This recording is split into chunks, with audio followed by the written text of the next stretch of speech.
Wrong.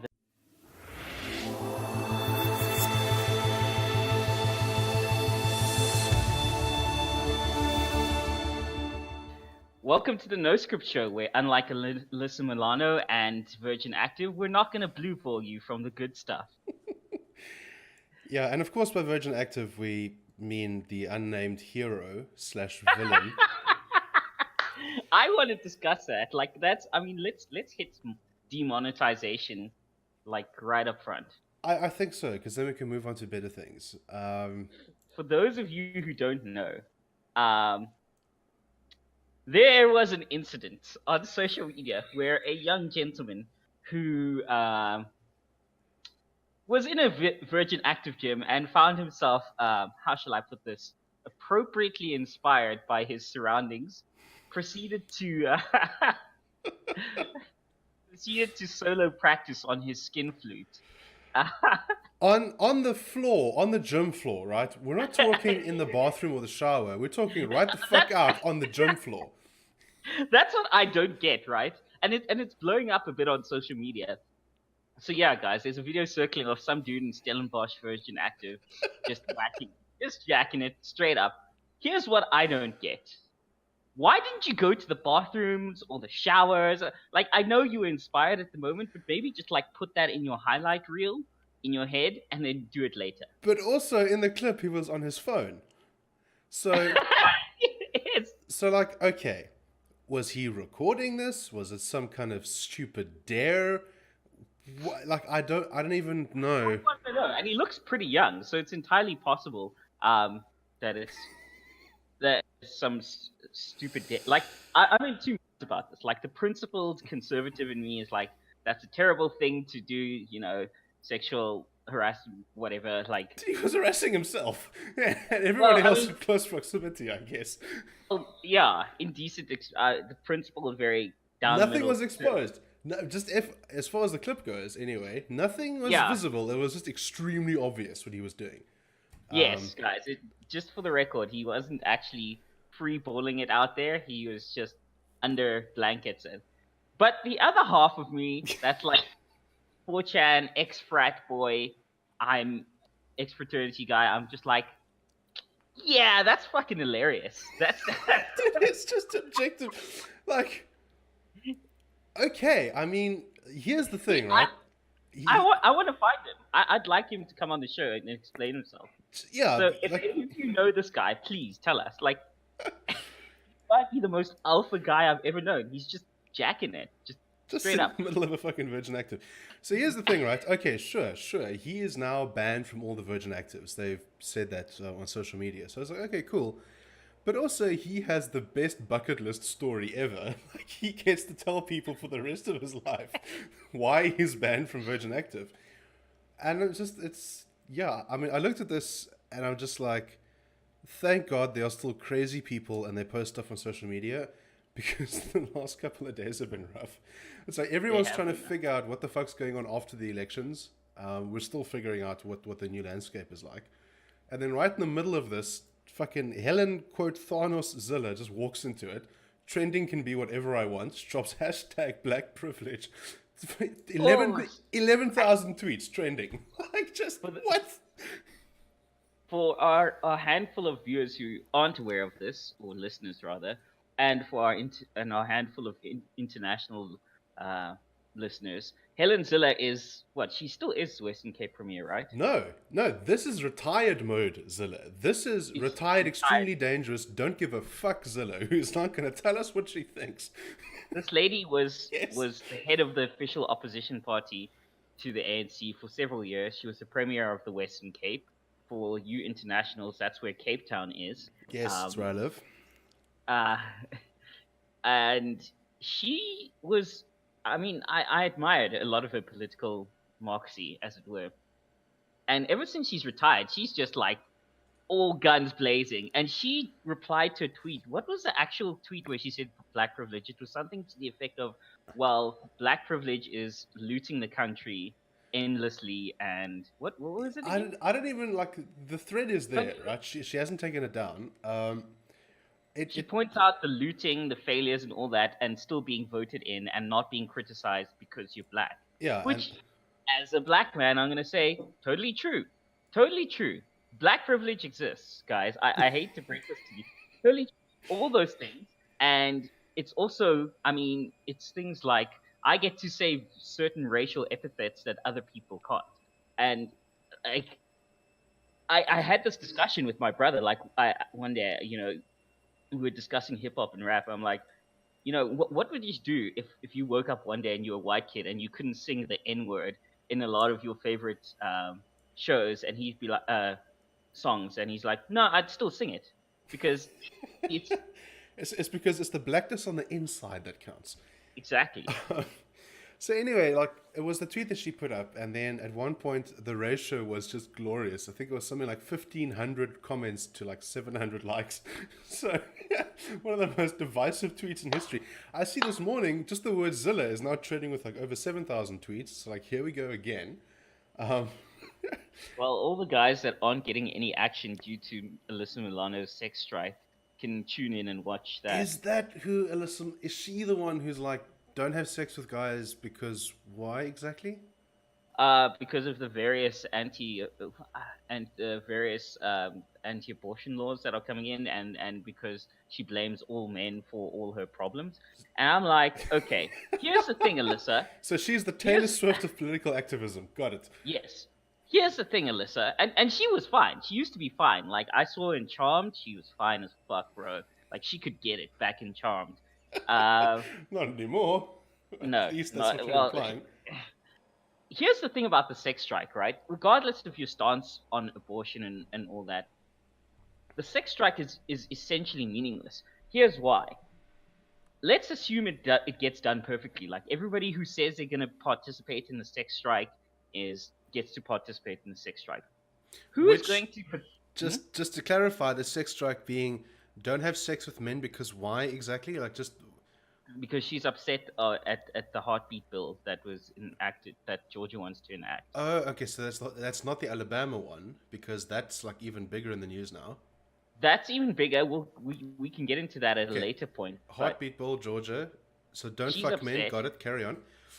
Which, by the way, congratulations! Thank you for making the most conservative abstinence argument ever, listener Mano. Like, is that not what it is?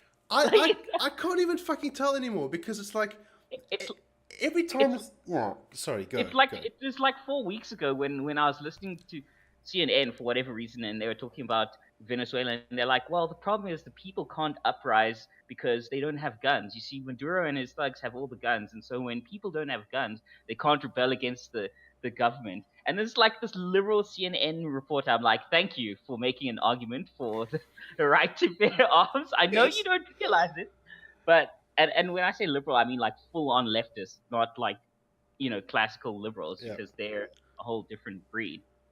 But yeah, so the sex strike, it's not going to work because here's why. Let's say everybody who says they'll participate participates. Cool. Here's who's going to suffer: the leftist men who are dating these leftist chicks, because most conservatives are not angry about this bill, or at Hmm. least aren't going to go on a sex strike because of this bill. So conservative men tend to date conservative girls, libertarian, conservative, classical liberal, that whole bunch. They're all dating each other, Yeah. guys and girls, whatever. So the only people still dating these extreme leftist women on the sex strike are really extreme leftist guys. They're the only ones that are going to suffer. Everybody else is fine. Like, Well, we'll be fine. for as long as their needs aren't met, okay? Like I just there's this thing about human behavior where it's like this like it sounds like a great moral argument and it might last for like 2 or 3 days, but I mean let's again be realistic here. This is how you wreck relationships at a very basic level. And also, it's Ah, just, I mean, maybe you can chime in on this, but isn't it kind of just fucked to withhold any form of affection as a term of like weaponology? Like it's extremely fucked. Okay, listen, because this every time this topic comes up, I just have to reiterate the fact that Americans are weird about sex for some reason. And this is like, okay, hold on. So you're saying that your gender fought for equality in all matters of life and you achieved it, and now you want to weaponize it by telling women not to have sex with whoever they want. Okay, just hold the fuck up for a second. Do you realize? Also, FYI, we've been through this through prohibition. There were lots of women who said lips that have touched alcohols will not touch ours. I'm like, How did that end? also, I'm just like, I'm sorry, guys. I didn't realize I woke up in the 1700s this morning. Okay, like, Yeah. what the fuck is going on? Like I wouldn't want to be with any person who would withhold affection or sexuality or anything as a form of a weapon. Like that is it's just It's like, I'm just like, yeah, I don't get it. I mean, and I get it. Like I get that you really think this is an important thing and you're willing to go to all lengths, but to punish the person you love, the person you with, like, come on, guys, this is just wow.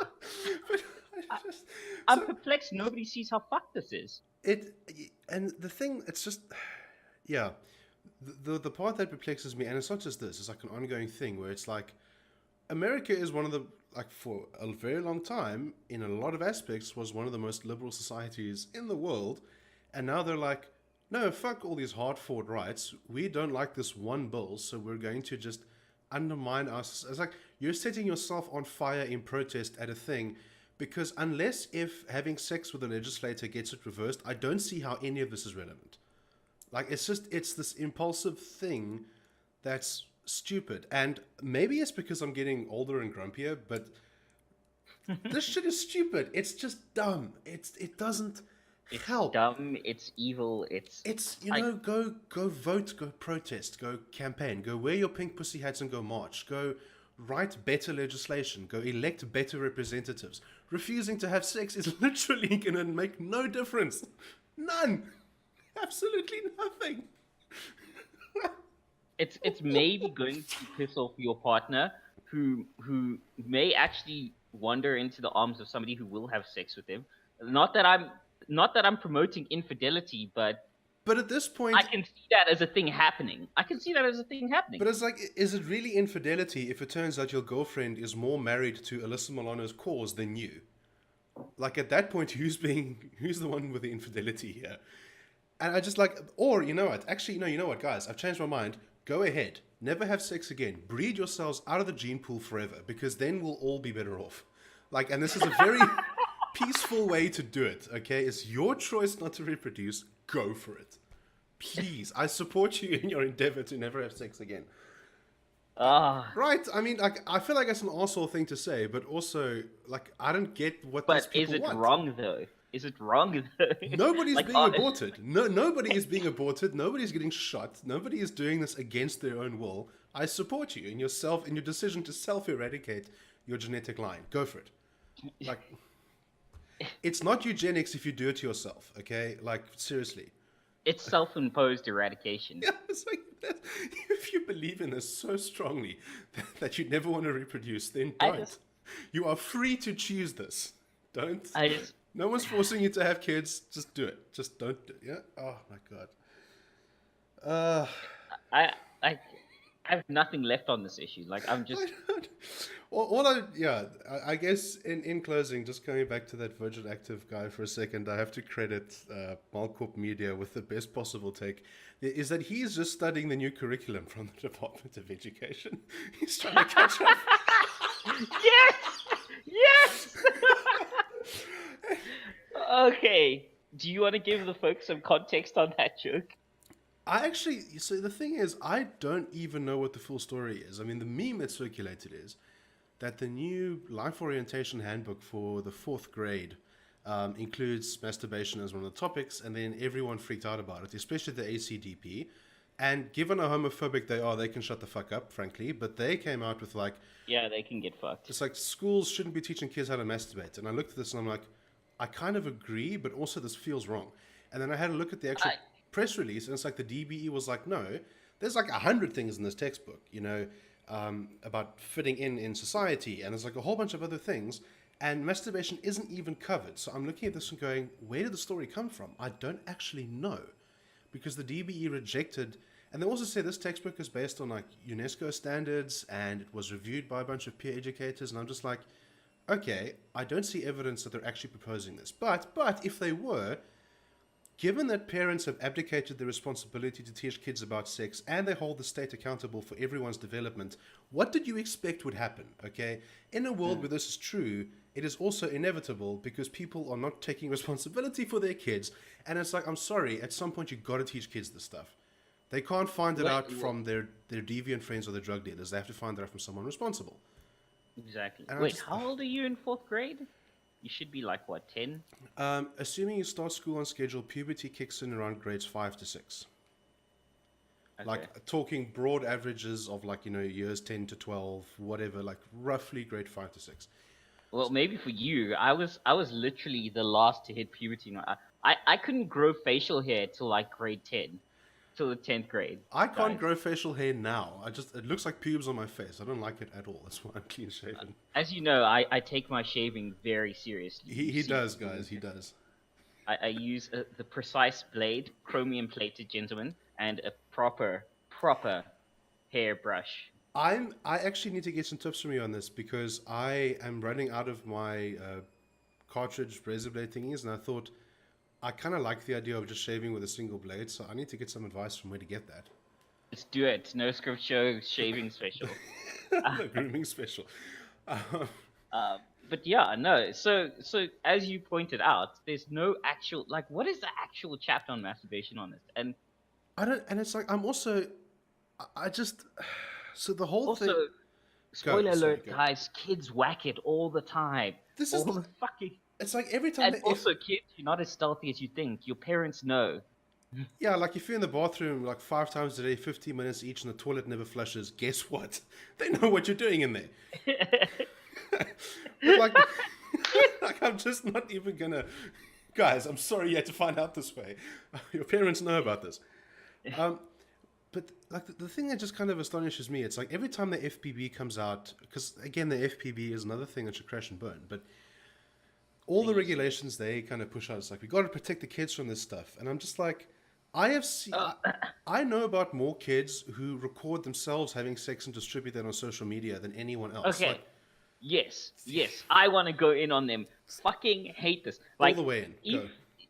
even though they are, this is what I hate because that's a symptom of fucking what I call pearl clutching conservatism.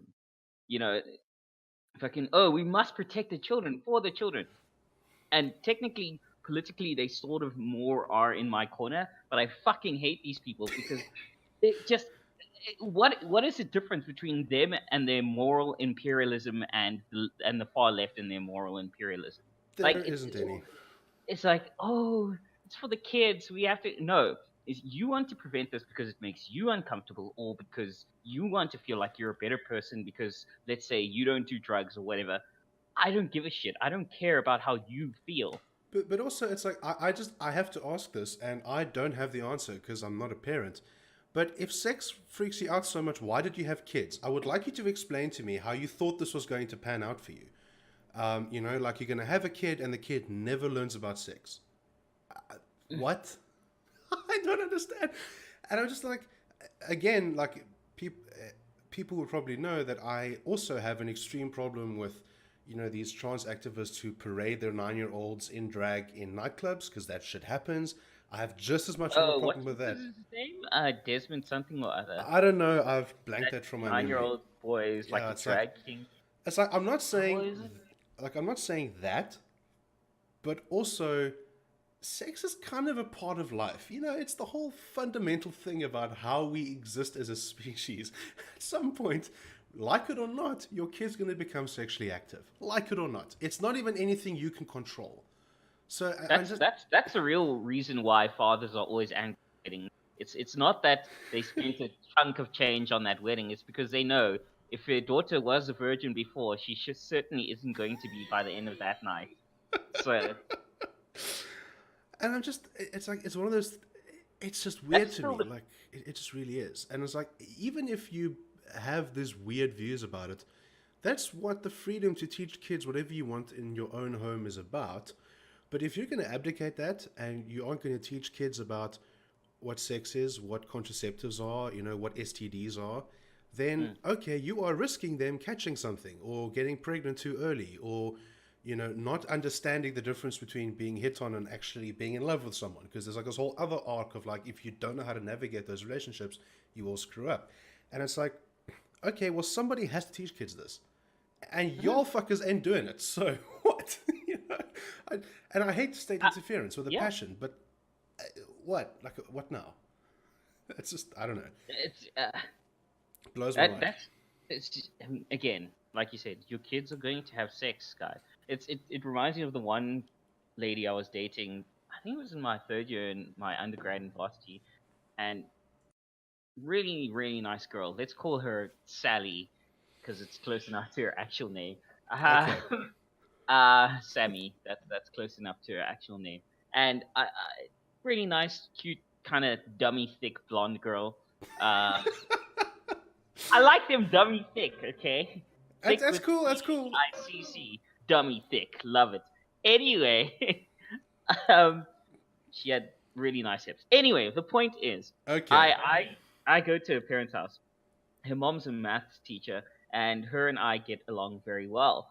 And then her dad gets home, and the first thing he says to me, like I was like, "Hello, sir," and all that.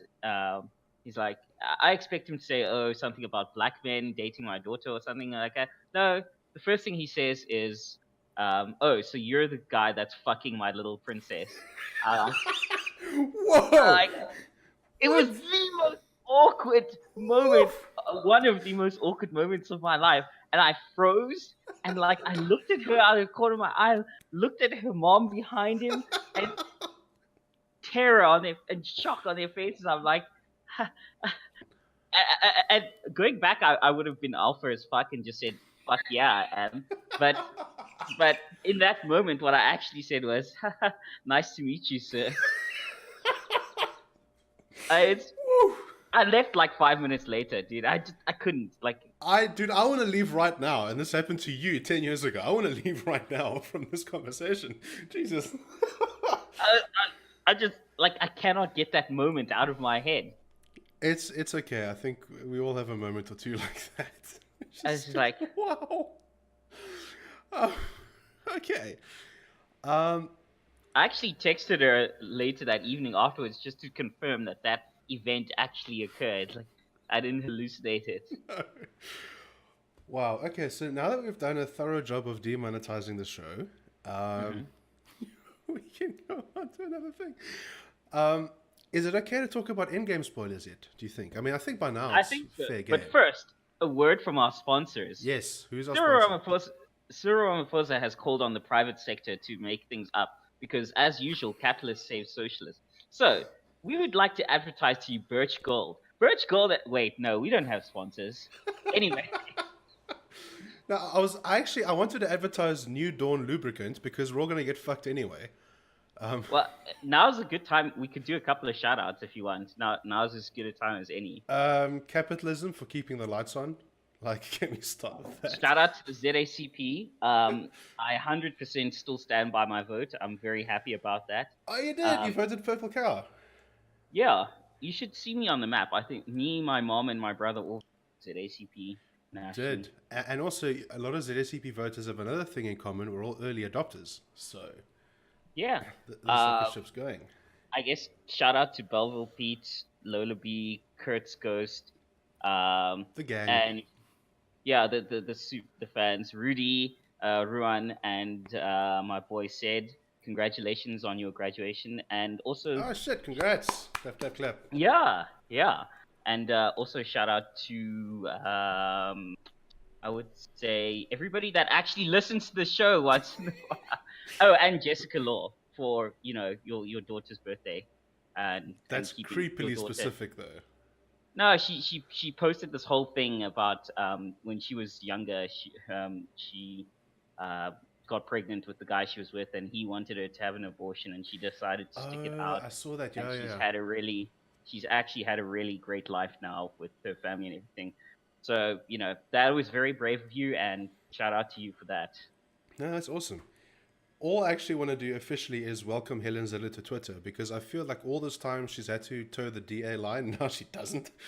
So, Tanya Helen, buy a donkey. Um, Twitter is on fire thanks to you. Right. Here's my prediction. ZACP power recruitment. Helen Ziller, uh, Gwen Ngenya, Solim Simang, Herman Mashaba. Power recruitments done. Dude, They're losing it's actually elect. so. Let's actually.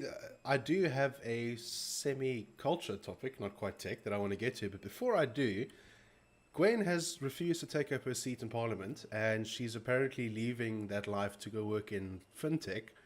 And I'm just looking at this I whole. work in fintech. Good luck, Gwen. It's where she used to When work, you refuse apparently. to take up your boyfriend, go ahead and give me a call. It's like, can we not use this very tiny platform to hit on people? Like, I was kidding. I was kidding. right. No, but it's I just and I'm looking at this and I'm going, that's basically one of the very few people I know that actually has a solutions-oriented mindset and understands how to actually address problems, who has just like thrown in the towel and walked away.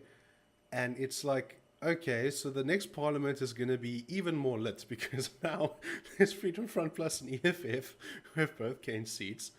And everyone's arguing over the soul of the DA now, which is falling apart, which is actually my second shout out. Unraveling. Guys, I would like to officially post out a Henning Libber, DA youth leader. I am so sorry that you're off Twitter now because you defected to the ANC and then it backfired. What did he? Yes. So basically, Wait, what? No, explain this to me. oh yes. So there was Henning Libber. There's a The guy you're beefing with. It wasn't a beef. He was being stupid. Okay, like this is the continued pattern. I don't start fights. I just find myself in them. There's a difference. I can't even remember what the thread was. It's something to do with the fact. Oh yes, he was the dumbass who was like, "This is a winning loss for the DA because all the nationalists, went to the Freedom Front Plus." And I'm like, that's a really bad argument. So we got into it of like a couple of posts. I never lost my shit. I just kept pointing out, guy, you're on very shaky ground here. The DA has fucked up tremendously. So anyway, then apparently after all the election hysteria died down, it was like 2 days ago, he resigned from the DA and left his position as the head of the youth league in the Western Cape or some shit like that and joined the ANC. Then he changed his Twitter profile, we're going to build South Africa together, deleted all his tweets, started fresh. He didn't last like 30 minutes. We were onto him. He didn't last 30 minutes before he was, I think, just railroaded off Twitter by people going, "What the fuck are you doing, man?" So now what I really want to know, and I'll pay good money to know this, did the ANC actually accept him? Because I don't know if the ANC actually would accept the DA's reject. It's like... Like, ideologically, I can see why somebody would see the light and move from the ANC to the DA. But I don't see why anybody from the DA would want to join. Yeah, it's also like it's obvious that he has no ideological stance. He was just like, basically a Fumzile acolyte. Like whatever she was posting on Twitter, he was like one of her stands, pretty much. PVD! Dude, PVD should describe some kind of syndrome. Like, it's... The most arrogant woman in the world. It's post-Pumzile Twitter fight exposure disorder. Like just... It's the most arrogant woman in the world. You're just jealous because I'm a strong, intelligent black woman. If you have to tell people you're intelligent, listen, guys, if you have to tell people something about yourself, that means it's not self-evident. So you might want to double-check the impulse to do that in general. Just saying, guys. Like, this is the Wotan high school analogy now coming in. That guy in high school who kept saying how many girls he scored didn't score that many girls. Chances are he was just fucking lying, guys. Ooh. So same concept applies here. If you have to say how many things you've achieved, like, no, just no. Yeah, it's like, just FYI, guys, like, you can say that shit and there will be people who go like, yeah, and they'll cheer you on not because they like you, but because they like the idea of themselves supporting a hero. It's mirror engagement is a very complicated topic, but also you gain far more respect by just doing the thing and letting the work speak for itself. Mandela did not describe himself as a hero. Just FYI, if that's what you're going for, recognize the fact that your work should speak for itself. Just general advice. To use it, don't use it. I don't know. But anyway, So Henning Libbe is officially missing from social media, and we want him back very badly because he has some questions to answer. Um, Oh, I missed him. I miss him too, dude. I miss him too. So anyway, yeah, it's like the DA is now they've officially lost their what I think is one of their brightest policy heads. Gwen is now out the door, and I'm just like, okay, so is this now it? Is this the slide into populism? Because I don't see how the DA can save herself. Zilla, Spectacular unraveling of the DA. Like, yes, to borrow Peter du Toit's language, yes. Because like Helen Ziller has made it like very clear in the last 2 days that she doesn't give a fuck what the DA's messaging stance is. Like she's just going in on this shit. And people are going, yo, you should call this woman to order. And it's like the DA is supporting all this. And I'm just like, she's done as premier. Like she's how exiting dare politics. they? How dare these cis males tell them how to deal with a woman? And the whole thing is just so beautiful. So she is gone. Gwen is gone. I'm sort of like rolling the dice on the liberal faction and the DA just giving up. Because I don't. It's not as if they're You're going welcome to join the ZACP, guys. Seriously. I think they know that. I have it on good authority that the big wigs at the DA are very familiar with who the ZSCP is. So I'm sure they know it's an option. But yeah, it's like, what now for the DA? The largest liberal opposition party in South Africa just went full populist in like 2 years, bought their whole campaign on the ANC's failures, and then fucked up the election, which is the other thing. If your whole platform is the ANC is garbage, the ANC have handed you growth. They've handed you ESCOM and Morikana and Life, but you know what else they handed you? The Zondo Commission, which started like a couple of months ago and is still going, like every day. Oh wait, the commission's still going. Yes, dude. I keep forgetting that. It's like it's a 2-year process minimum, and it's like I saw that and I thought, okay, maybe this is why the ANC wants to push the elections forward because of the damage. But that is literally as long as the Trump-Russia investigation. Oh yeah, except in our case, we're finding actual evidence. The commission is nothing but people bringing actual receipts and invoices and things and showing like this is where we spent the money. So unlike the Russia investigation, we have proof.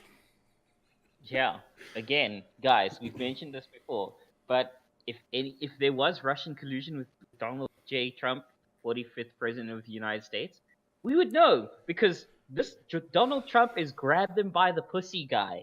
Okay, I guarantee you he wouldn't be able to keep his mouth shut about this. Donald Trump. I love his trollishness, but I guarantee you he wouldn't be able to keep his mouth shut about it. This is the man who went on national television and said, "You guys wouldn't believe what I read in my national security briefs every morning." It's like John Bolton sitting there, like wide-eyed. He's like, "Did you just say that?" Fucking half of the intelligence committee in America is just sitting there, like, "Fuck." I mean, I love it. I think it's truly and amazing and great. But also, it's like it's cringy as fuck, and it's like this guy is barely keeping it above water right now. He cannot keep a secret as big as this. He can't. Oh my god, no. So anyway, just to change topics completely, I can now officially say that I have seen the Detective Pikachu movie. It is everything I wanted. For once. Oh, really? A movie delivered everything I wanted in a neat hour-and-a-half package, and I'm very happy with it. Okay. The last time a movie delivered everything I wanted, it was about 3 a.m. and I had the browser in incognito mode. Okay. So... I'm just gonna record scratch. I'm gonna stop you right there. I don't want to know. There's a reason I have NordVPN browser, which, by the way, today, guys, is our sponsor. NordVPN browser is. Can you imagine that? Like if Nord started sponsoring us. Yeah, it's like the primary tool of pirates and porn freaks everywhere. NordVPN. How much does it cost per month? Do you actually? Not a lot. They've got like a 2-year special. It cost me about $1,500 for their 2-year special, but it's solid. Like there's minimal speed loss. I get to use it across my phone, my laptop. My brother gets to use it for his shit. Like So I'm Yeah, that's cool. basically paying for my family's VPN. But yeah, they've got a good selection of No, that's and good. yeah. No, just because I just set up a VPN for myself for work because my IP address keeps changing, and I see it's very quick. Like literally on like a $2.50 a month VPS, you can spin up a VPN server for yourself. It's actually gotten to that point now. It's quite easy to do. But They've yes, got they've got other services as well. okay, you're not actually going to start, dude. If you're are going to start selling NordVPN right now, I'm going to be quite disappointed. Especially because, wait for it, Offering. Yeah. are you on NordVPN right now? No. Why? Because your connection is a little bit garbage. You cut out twice in the last 30 seconds. Oh, sorry. I was clicking around in NordVPN. It was trying to connect for a second Oof. there.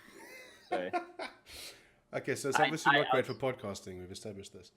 no, no. Well, not on my current Wi-Fi in my mom's garage right now. Right, That's right. where I am, guys. But yeah, so like the most disappointing thing for me actually was when Endgame dropped. I mean, you had to Oh buy yes, tickets in Endgame advance. spoilers. Let's talk it. No, so when Endgame dropped, it's like the cinemas are basically sold out. When I bought my tickets, there was like less than 10 seats left in the place. And it's like for this one, it's like I was just as much looking forward to seeing Ryan Reynolds as Pikachu, and I go and order my ticket yesterday, and it's like everything is still open. It's like nobody in this area gives a shit about Pokemon, and that makes me sad.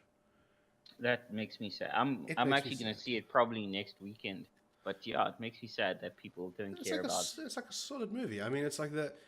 There's no Team Rocket, which I'm so fucking grateful that they didn't bring that mess into it. What? I love Team Rocket. Nah, this is based on the Detective Pikachu universe, which was a game. It was like a standalone piece of actual canon where there was a Detective Pikachu. It's got some nice twists. It's got like a solid central story. You know, very good CGI. Like they did the Pokemon really well. They didn't go hyper realistic. They kind of stuck to the cartoony vibe quite well. And so the Which whole is a good call. yeah, it's like the whole thing is just it fits together. It works. It was a good movie. Um, but Yeah, it's like me and all other 10 people in the cinema appreciated it. So I guess okay, this is a niche thing that's now. that's surprising. I expected people to be more into it. But while we're Yep. talking movies, I see that John Wick 3. What is your opinion on that? Dude, I still have to go see it. It is actually now playing. That's the next one I'm watching this weekend, if I can swing it. I think it's actually open. Yeah, it's open this weekend. Yep. I'm gonna go watch that, and I love it for two reasons. One, because the gun freak in me loves it, and two, because Keanu Reeves is just such a cool guy. Like I actually have it on good authority that he's actually a genuinely cool guy, like in person. Like apparently Yep. what was it? He bought like the entire production crew in new Harley Davidsons from his paycheck. No, he does To stuff what like the that all movie the is. time. He just does stuff like that, like all day, every day, and he actually knows how to handle the weapons he's handling. In like, if you Google Yeah. Keanu Reeves training for John Wick, he's actually quite expert in firearms handling himself in reality. So that movement you see in the movie, that's real. That's Yep. Keanu Reeves. No, it He's was. quite a They marksman. went behind the scenes on John Wick 1 and actually showed the training that Keanu Reeves went through, included actual, combat training for that role and all the firearms handling and the stances and like everything. So he prepares really well for his roles. The thing that, the earliest story I remember about this was that when The Matrix, the first movie released, and that was like a huge hit, um, he ended up dividing most of his incoming royalties and gave most of it to the production crew that actually put the movie together. His argument being that they worked just as hard as he did to make the movie happen. And I'm just like, that's who he is. Like, there was also a thing where it's like, he Isn't lives he a. actually Canadian? I believe. He might be, or it's either that or Hawaiian, one of the two. He's like from a weird US adjacent territory. But he also lives like a very modest lifestyle and just puts his heart and Yeah, soul into his work. So it's like, yeah, Canadian actor. there we go. Well, that explains a lot. He's Canadian, Yeah, if so he was that American, he'd be a total dick, but he's Canadian, so he's cool. way to but you're a cool guy, Keanu. But way to play into the stereotype of being Canadian and S- super nice. Stereotypes exist for a reason. Okay, they don't come out Like of nowhere. super, super nice, Keanu Reeves. Oh man. Okay. An actual tech topic, Hmm. which I guess I have is a worth. few. Hmm? I have a few, but yeah, continue. Deepfakes now work for voice. So if you're on our Discord, because I have to pimp this for like 10 seconds, if you go to noscriptshow.com, there's a Discord But link in the first, you footer. have to be in our premium tier on our Patreon to be Don't on our. don't listen to the angry black man. He's just, he's just salty. Um, but I found some researchers actually put together a deepfake audio program that they were able to reproduce Joe Rogan's voice, but not just his voice, his inflections, his tone, his pace, like the way he speaks. And they put together like a short clip, like 3 clips, where he sort of just rambles on, and it's like, holy shit, like this, we're in like proper deepfake territory now. Um, so yeah, I'm sitting and thinking about this tech and going, there's some cool uses for sure. Like this, there can be like premium voices now on your like AI assistant apps, and if a Google Duo, was it Duo that, no, it wasn't Duo. Google has a service now where they place robocalls chaired by actual AIs that can talk and understand. I Hmm. keep forgetting what it's called. Damn it, I'll come back to it. But like, if you can train your phone to speak like you and take your calls for you, why not? Like, imagine your Hmm. phone answering in your voice and saying, and like having a conversation to screen your call for you, and it sounds like you, and then it puts you through to the real you. That could be like an actual thing that happens. So, I can see a lot of great uses for that, especially oh around yes, election time. oh yes, dude. WhatsApp voice notes in Trump's voice, like admitting to the Russian collusion. That'll go over swell. Yeah, I think the only collusion, Russian collusion, is fucking steroids they're feeding Baron Trump, dude. That kid just hit puberty hard. He's an absolute fucking unit, dude. He's like, have you seen? I don't know if you people have seen this, but Baron Trump, the youngest of the Trump clan, went from like 4 foot nothing, weird, gangly little kid to like Yeah, a 6'5", 7 foot fucking unit of a man. I'm like, maybe damn, dude. maybe it's like some kind of secret Russian experiment. I, Like it. I would believe that. Like he just went to like an absolute unit of a man. I'm like, dude. Yeah, yeah. Yeah, So yeah. anyway, But no, that's that what is cool. cool and scary. What's your tech topic? Okay, I have two. Firstly, in the physics thing is because I saw a lot of people mentioning this because I think it was Belleville Pete who also mentioned it is near Earth asteroids that miss us and stuff. Um, apparently there was Why is it every time we bring up a tech topic, it's like this existential thing that could completely kill us all? Why is I, that the go-to? I don't know because I'm morbid like that, like absolutely Clearly. morbid like. Uh, but yeah, it was like a near Earth asteroid thing, and I wanted to explain to people how that sort of stuff actually works. That is to say, guys, as cool as Armageddon was it Armageddon where they like space drill the thing? It was Oh, Liv Tyler, Steven Tyler. it was definitely Armageddon, because the other one was Deep Impact, but that's where they just let the asteroid hit the Earth, so it was Armageddon. Yeah, There was Armageddon. There was one with Tommy Lee, Deep Impact, I yeah, think, that was or Deep what? Impact. Yeah, Yeah, Deep Impact. Yeah. And there was one more. But anyway, there was that period where we were obsessed with asteroids hitting us. Uh, I wanted to explain to people a couple of things in terms of tech. In terms of detection, firstly, um, the thing is, yes, sometimes we miss these things coming, but we're actually getting very, very, very good at detecting them coming into us. We're moving in space through a very sort of shall I say, calm region of space. There's not a lot of stuff. Our whole solar system is dragging along through a very calm region of space, so there's not a lot of stuff. So things stick out. The other thing is that we have Jupiter and the asteroid belt that are like gravity vacuums. So if something is coming near us, chances are it's going to have its orbit perturbed by Jupiter or Saturn or Uranus or whatever, Uranus, yeah. whatever. Well, Alyssa Milano's anus for sure. Sorry, This just back on the demonetization train for a second there. Carry on. so the biggest thing you need to understand is that when it comes to deflecting asteroids, your biggest or meteors, whatever incoming objects, your biggest factor in how you deal with it depends on how soon you detect it and its size and speed. 9 times out of 10, in an ideal world, let's say 100 years from now, planet Earth still prosperous, whatever, we would build sort of laser systems out in space. And if you can hit an incoming, something like Oumuamua, that space probe, quote unquote, that we thought was a probe, Hmm. if you can focus a laser on it and hit it as far out as, say, Mars or the asteroid belt or whatever, the outer planets, you can heat up a certain section of that object. And if it's rocky and gaseous enough, the rock and gas explosion from the laser hitting it will cause pushback because the Hmm. explosion causes force, and that force will cause it to deviate its course from Earth and not hit us. That's first prize. Second prize would be like a swarm of, swarm intelligence, a swarm of small probes around the Earth, Hmm. just looking for these things incoming so that scientists don't have to analyze the data.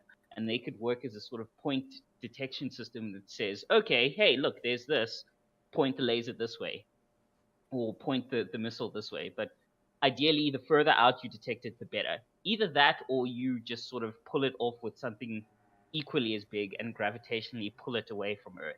That's first prize. Okay. But in none of those Yeah. scenarios do we get to put Tommy Lee Jones in a spacesuit on the asteroid drilling as it approaches the point of no return. Like, I just think the Hollywood scenario is far more interesting. Oh yeah. The Hollywood scenario is almost always more We interesting. have to have the grouchy Russian explosives expert, who like just decides to give up and sacrifice himself for the good of the crew. Like, come on, you need that in a near Earth collision scenario. It's Otherwise, what's it's the the point? redemption arc, bro. Exactly. Oh Yeah. man. The other thing I wanted to discuss with you specifically actually is, have you looked into recently automatic program repair? Yes. Again, it was released as a whole bunch of hype technology, but there's a concept in automated testing called fuzzing, and it just seems to be an extension of that, really. Um, Mhm. where it's like, your program doesn't quite behave, so we'll just randomly change code until we get something that works better. I think was one of the approaches, but I haven't gone as Mhm. far as seeing this in action, to be honest. Well, I guess we'll layman's it for everyone else is that automatic program repair, guys, is a concept whereby through a form of evolutionary program, a fault is detected in your program, and you have this taxonomy of types of faults. That is, you have a dictionary of types of faults. So you can have a null reference fault. That is, you're referencing something that simply doesn't exist. That's a null reference. Or you can have an index out of range fault. That is, you're trying to access something that goes beyond it. So you're trying to drink 500 liters of water from a 400-liter cup. That's a very big cup, but whatever. A 400-liter cup. You That could have gone with like half a liter from a liter bottle or something, but you had to go yeah, straight to 500 liters. Okay. yeah. You're trying to drink 500 liters from a 400-liter cup. That's an index out of range. You're trying to access something that is too far for the Mhm. container to hold. So automated program repair, guys, is basically a form of evolutionary programming where it recognizes these types of faults, and the compiler is the program that puts the programming language together, says, I have this fault. And automated program repair means, okay, I know this type of fault. Here is a fix for this type of fault. So you no longer have to fix your programs, quote unquote, anymore. They fix themselves over time, and I think it's a really interesting concept. I know it's going to Skynet a lot of people, and they're freaking out about that, but I think it's a very useful program because things like automated program repair can detect bugs that we don't even know are there. Not to stand on people's graves, but case in point, the Boeing, what is it? Those Boeing jets that had that bug. Yeah. It's it's software related, and so Well, that was Automate. mostly sales related, but yes, Was it said? Oh, and but I mean, regulation related. Carry on. but it could automated program repair could detect bugs that we're not really sure or even know are there, and it could be quite life saving because it could detect bugs like in the whole Boeing case where their software just wasn't quite right and caused these planes to go down. So in that case, though, actually, and that's probably a good topic to sort of get into briefly. So there were the 737 Max crashes, and the software glitch. Here's what it boiled down to: the problem was that they had to shift the location of the engines on the plane, which changed the angle of attack to ascend and descend, and they basically forgot to update the systems that manage it properly. And I'll get back to that in a sec. But the reasons the planes crashed was that the planes thought they were climbing too fast and they automatically corrected to try and level the plane out, except it was all miscalibrated. What the plane understood as climbing too fast was actually normal. So the plane's software drove the planes into the ground, trying to correct for an error that wasn't there. Now, there's a whole bunch of articles and videos and everything on this, but the core of the problem, and this is where people should hang, and I don't normally advocate this stuff, but they should hang for this. The whole reason this happened is that Boeing wanted to release a new plane and skip a whole bunch of the certification processes that would be required by making such a huge change. What's supposed to happen is every new design of plane has to get like You rigorous. kidding? No, I'm not kidding. Rigorously tested, all the safety checks, everything before they put it into production. But because they took the approach of we're just updating the 737 with some fancy new features, we don't need to go through the certification process again. The plane hit the market and then the planes hit the ground because they were not properly tested. Now, that's the real cause of the issue there, software or no, is the fact that this board made a decision to circumvent testing that was there for a goddamn good reason. Fuck. Exactly. That is. Oh my. Wow. That is. Yeah. Yes. So let me actually, it's because it was in the news for a little while and then it just sort of went away. But yes, so now they're basically saying, oh, it's the flight control software and they're going to patch it. And like the other thing was, the other part that was a proper fuck up was that their update on the planes changed the behavior of the planes. But, and Odin, you're going to love this. Mhm. The new system included an indicator light when this auto correction was in effect, but that new light that shows up when the auto correction is in effect was sold as a bonus upgrade. It was something that they said you didn't have to get, and so a lot of aeroplanes were not outfitted with this warning system that would have shut down. They would have let them know that this was in effect. So there was a premium, quote unquote, premium feature that was actually vital because it would have informed the pilots that the reason that they were unable to correct the plane was the software bug, and then they could switch the software off. So it's like between that and the trying to dodge the safety testing, planes crashed, people died, and it's very rarely that I stand in support of governments and all their bullshit red tape. But this was a thing. This was a hard fought lesson, right? Air travel safety was like a hard fought thing to get to. Lots of crashes, lots of expensive investigations, lots of testing, lots of science to get to a point, Yes. yeah, to get Dude, to a that is. point where we have an understanding of how to safely put planes in the air. And Boeing was like, fuck that noise, it's too expensive. And now people are dead. So it's like, okay, if this is not an egregious violation of the public contract, I don't know what the fuck is, because these rules exist for a reason. And we just learned why again. So I just that's what upsets me about this. The actual software was doing exactly what it was designed to do. It had bad inputs. This is. Oh, jeez, dude, that is I know. It's absurd. And I'm just like, heinous. yeah, No, you're right. You should hang for this. You should hang for this. yeah. It's one of those things where normally it's like a complicated system fails and people go, someone should be held responsible, but then you look at it and you go, there were so many No, mitigating factors, so many things. But no, in this case, it's very clear that this could have been avoided if the rules were followed, and they weren't. And it's like, it's that simple. They tried to jippo the system and it backfired, because of course it does. And I just like, yeah, it's insane that they just write this off as a software glitch, roll out some patches, and say we're cool. And I'm just like, hold the it's just fuck on for a second, guys. There's a moral issue here. There's an ethical issue here. You can't just do this. that is fucking horrendous. That is, I know, dude. I know. like that's a situation whereby I would advocate for sort of China style public execution by firing squad. It's that it should. Deserve that. Yeah, because I mean, none of these executives ever fly in the planes that they sign off on.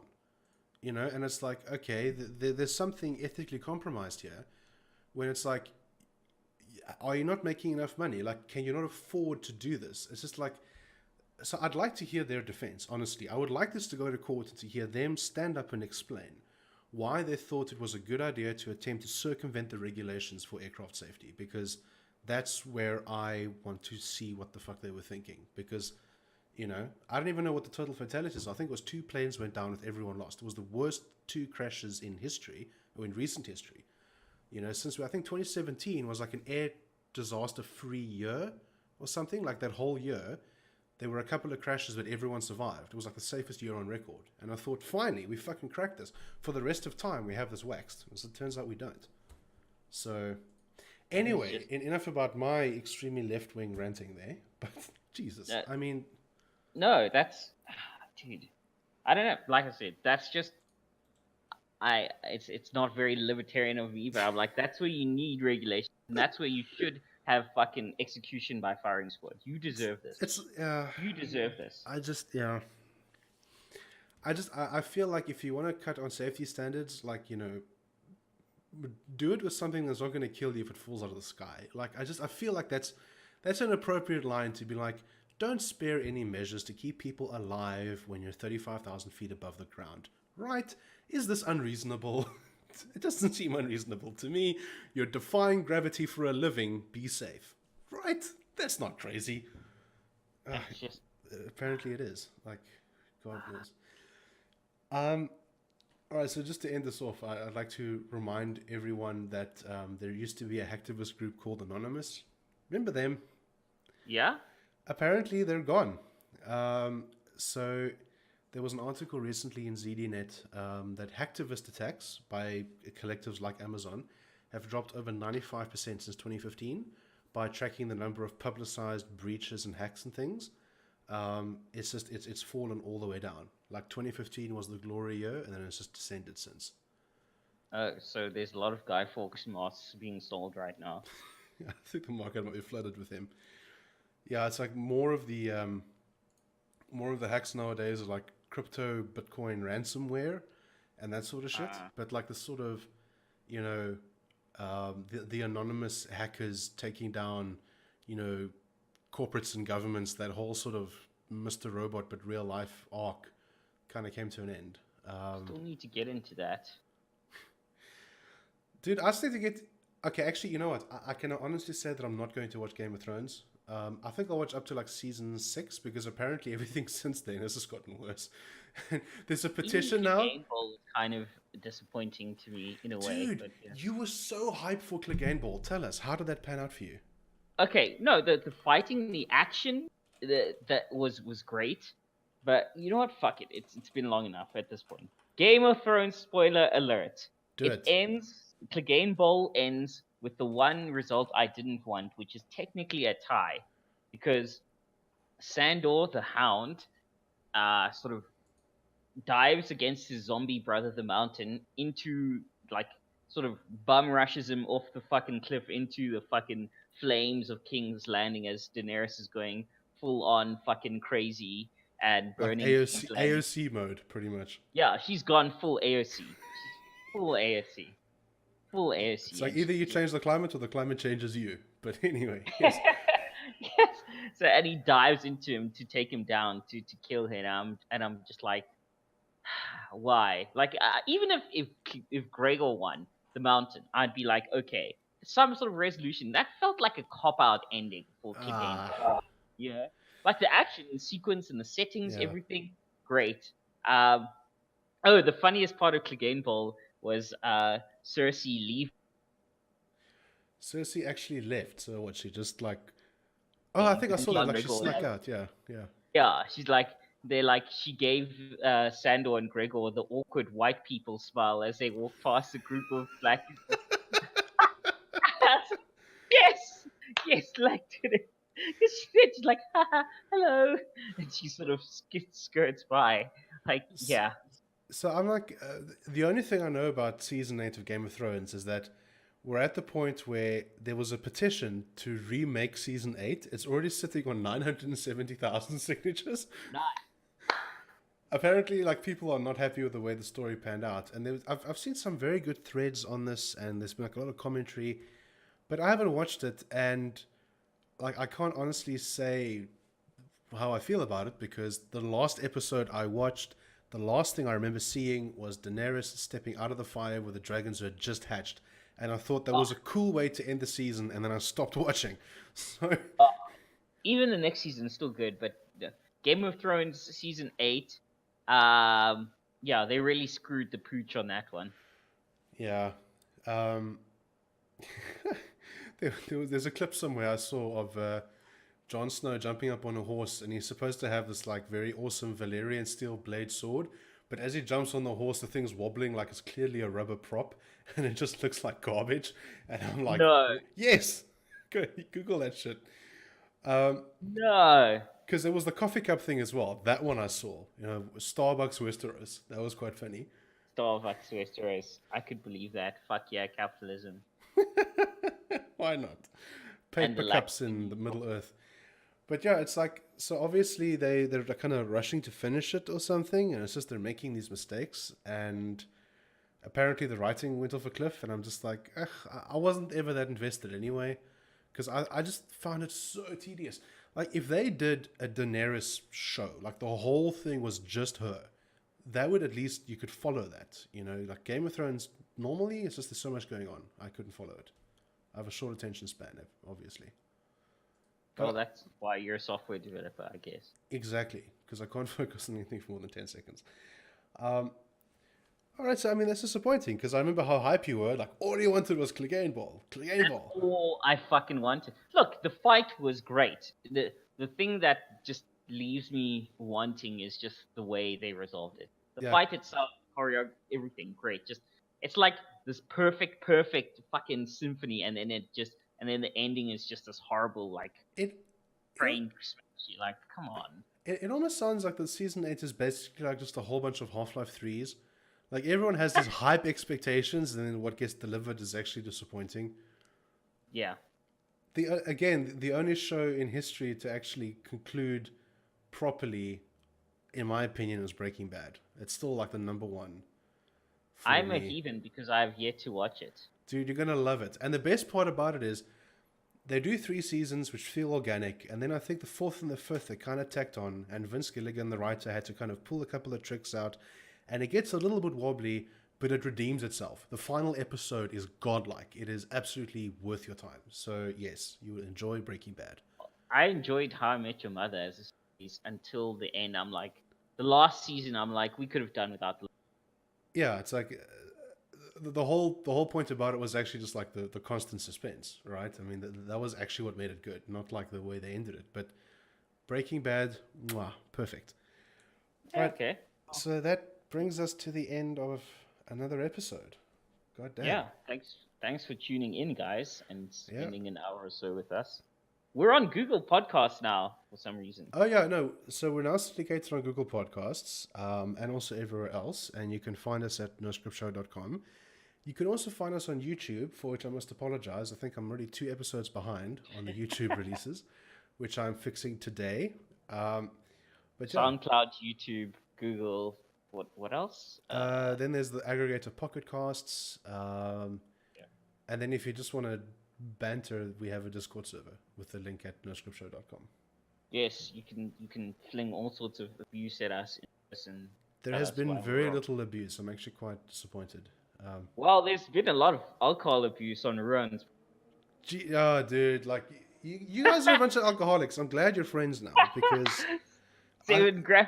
Him and I are, that Charlie Sheen banging 7 gram rocks lifestyle. That's I'm who we glad, are. dude, because I'm slowly morphing into like a teetotaler / occasional social drinker. So I'm glad you got somebody that you can smash through a bottle of tequila with no remorse, because I don't know if I could do that. Didn't he join you on the election special or something? Oh, he did. Oh, maybe I should point that out because, like, if you haven't seen it yet on YouTube, and it's 6 hours, so I don't blame you if you don't watch it. On the night where counting stopped at about 9 or 10 p.m., yeah, it was 9 p.m., I started a live stream. I invited Odin over here, but he was passed out in a ditch somewhere. I don't care what the truth is, that's in my head, so I'm keeping that. Okay. um, Oh, I mean, I'm glad you hold me in high regard, but continue. also, I know that you drink without shame, so I just automatically picture that for anyone who drinks. I don't know, it's just something I do. Okay. But Conscious Carrigal joined me for the full 6 hours, and Rowan van der Walt joined for the last three, and we were basically just doing like a live stream to about 20, 25 people, talking about the election results as they came in. And it got addictive, dude. Like the last hour was like, it was hard to stop. It's like 3 a.m., I needed a break badly, but it's just like every couple minutes, like new numbers would come up and the leaderboard would shift and be like, like the BLF just pulled ahead, and like, what does this mean? And we're all just kind of having a good time. And YouTube has the full 6 hour video. That's impressive. That was a lot. The limit is 8 hours, by the way, and we could absolutely have hit the hang-ons limit if we had tried. But anyway, that's on Oh, we YouTube should as well. do that again sometime when I'm not sleeping. Yeah, fun. Yeah, just find an event and do a live stream. I'm actually quite keen on the idea. But at least for now, this episode's come to a close. Thank you very much for tuning in. You can find us at noscriptshow.com. Cheers, guys.